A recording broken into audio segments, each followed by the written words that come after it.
In this video, we're going to create a parametric cell for drainage and utilities, a bottom box, and propagate that with our cell generator tool. We're going to start in a clean 3D file and create our variables, x, y, z values and t values for the inside of the box.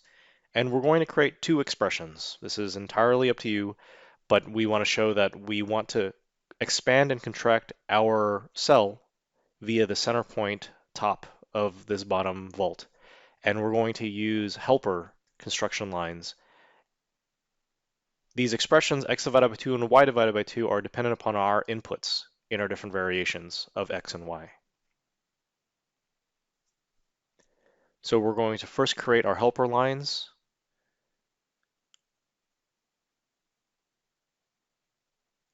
And then we're going to go to our constraints and constrain them by elements by our variables.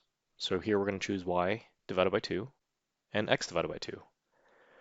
Throughout this entire video, I will constantly change these variables to make sure that it propagates the way I want it to. Here I'm constraining coincident, these 2 points together. So if I move them, if I move one piece, the other piece moves. And I'm also fixing that center point. I don't want this to move. This is the origin of my cell. I want everything to expand and contract via this one particular point.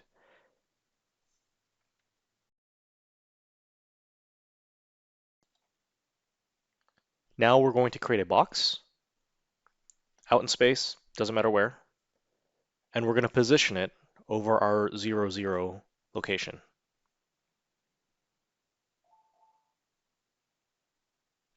And now I'm going to constrain this box to the helper lines. So as you saw there, I selected the static part first, the primary point, and then the second piece I select the box. So it contracts, the box contracts with the lines.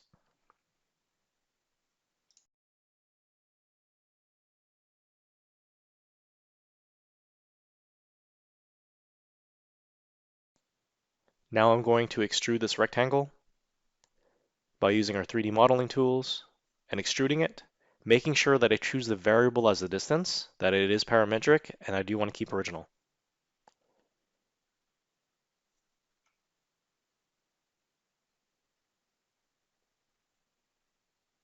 I change my helper lines to construction so that I can turn them off and you can see the piece underneath a little bit better.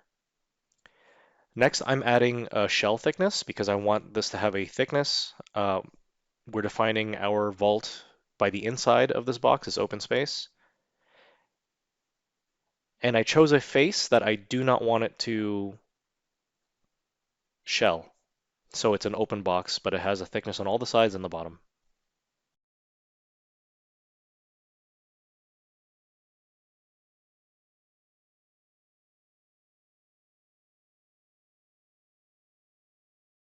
The next step is for us to create our elevation points. We're going to use the tool up top to create the bottom elevation point.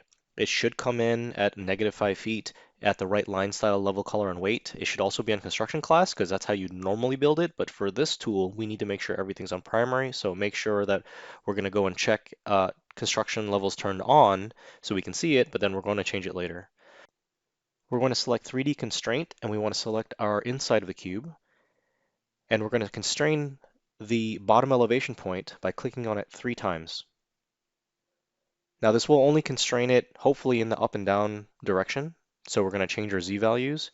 If we're building this cell to expand downward and outward, then we don't really need to constrain everything, but we're going to go ahead and test it by changing the Z value and confirm that our elevation points change.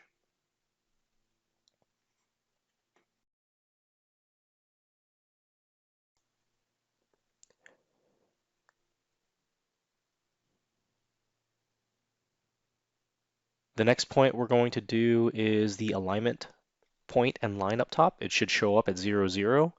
So we don't really have to do anything there because our origin point is going to be at that 0, 0, 0 point.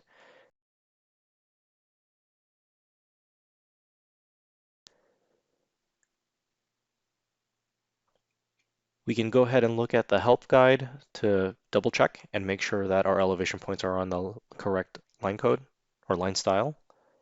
And so for the top, it might be 3, and the bottom elevation will be at 5.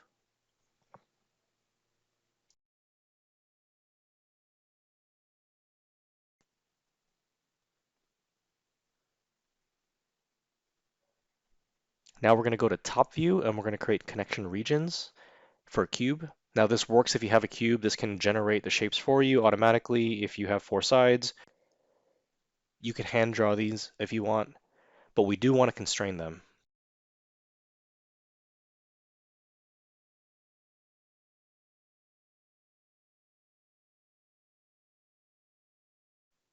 We're going to use a 3D constraint as well. We're going to select the inside of that cube, and then select the shape, and then the face of the shape.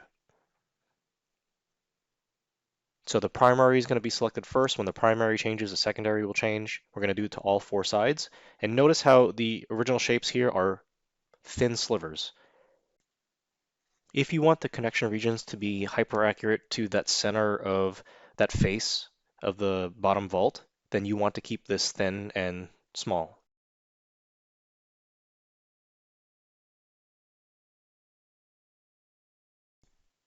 Go ahead and test all your variations to make sure that the regions are moving appropriately. Now that we've constrained the regions in the X and Y direction, we want to make sure that it stretches up and down in the Z direction. So I'm going to change it to a larger value. And what I wanted to do is use the 2D coincident constraint this time, and we're going to choose to tie the bottom center of that line, of the inside line right there, to the center of that region line on both sides, the top and the bottom. So as you can see here, when that center region stretches up and down, it will be using the center of those points to tie together. And once you tie all of them together, just like with everything else, we want to change the z values to make sure that it stretches appropriately. And now we have those regions set for all the connection regions to be in the center of the inlet. Now, if we want a larger connection region, one of the things that we can do is tie them to the corners. So the inside of that entire inlet is where the pipes will connect to. Instead of doing the centers of the center middle of the lines that were drawn, we can choose the opposite corners. And so the entire inside face will be the region. The last thing we're going to do is we're going to select all of the default construction class elements for these regions and change them to the appropriate level and class for the VBA to be used. We're going to make sure we change them from default to constructions, and we're going to change all of those classes from construction to primary. Normally, if you're creating the cell from scratch and you're not using the VBA tool to propagate the cells, you need to have these on construction class. Parametric cells don't propagate construction class elements, so they need to be primary first. Then the VBA will change everything on construction's level to a construction class afterwards.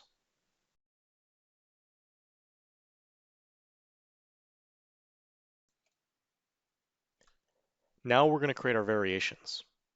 We've created pretty much the entire cell that we need to. Now we need to start the method of propagating all of these cells into static cells. So I created a simple variation, a single simple variation, and I'm going to save it to an Excel spreadsheet. And then I'm going to use that Excel spreadsheet to propagate all the different variations.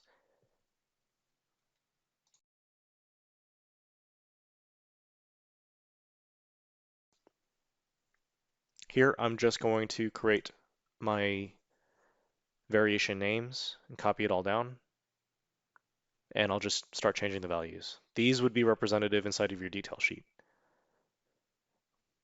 I'm only changing the variables that I want to change. Notice how I'm keeping the x divided by 2 and the y divided by 2 alone, because those are expressions. When I import them, I do want to make sure I uncheck the import of local variables, and I do want to import and clear existing of the variations. Variables are left alone, variations are being replaced. And here I have all of the different variations that I want.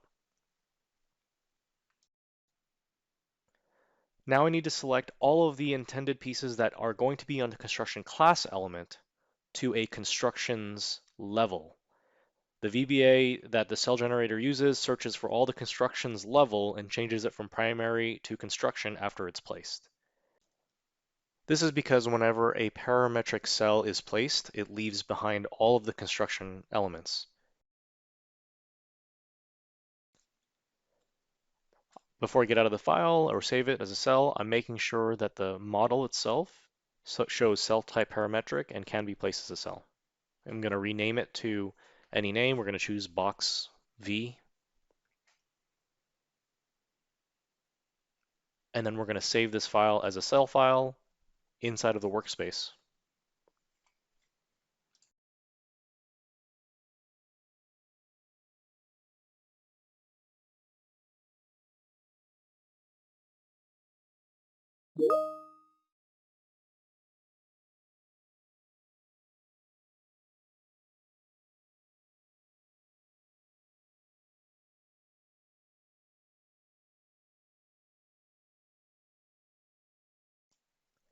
As a side note, the way DU works with cells is that anything that touches that top elevation point will extrude upward to meet the bottom of the top cell.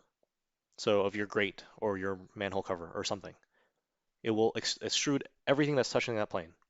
So if I want this box to be static and I want to place risers instead, you would move that elevation point up top just a little bit or on top of a smaller box or a smaller cylinder to act as risers.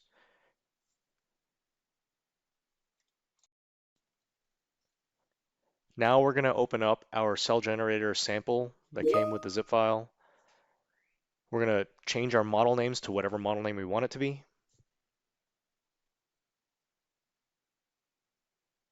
Now the variation names happen to be the same, but the variation names have to match the different variations in your cell, and your parametric cell name matches the cell. So box V is what we named that model to, box V is what we're going to put in here.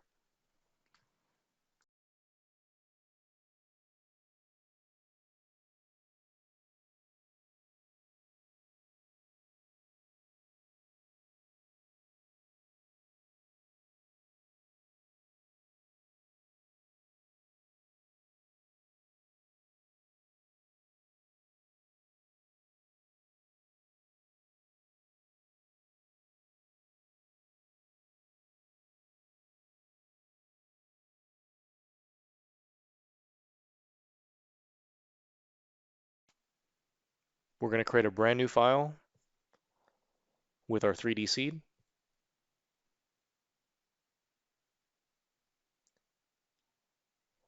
We're going to open up the cell library just to make sure that the cell is found. I can go ahead and open up the cell, and I want to make sure that it can be placed as a parametric cell. This is just one of those checks that I want to make sure that it works. So I search for my cell, I place it. The parametric dialog box comes up. Looks good. Don't need to actually place it. Just wanted to see if things work. And then we're ready to hit the Generate Cells button. It has a little warning to make sure that your regions and your points are on constructions level. You choose your 3D seed, you choose your 3D model. You're going to choose your CSV file.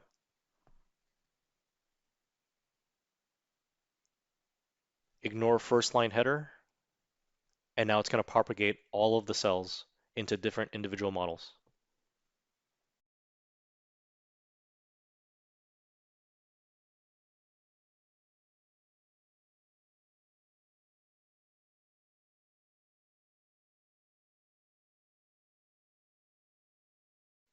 At this point, it's ready for DU to start being incorporated into the feature definitions.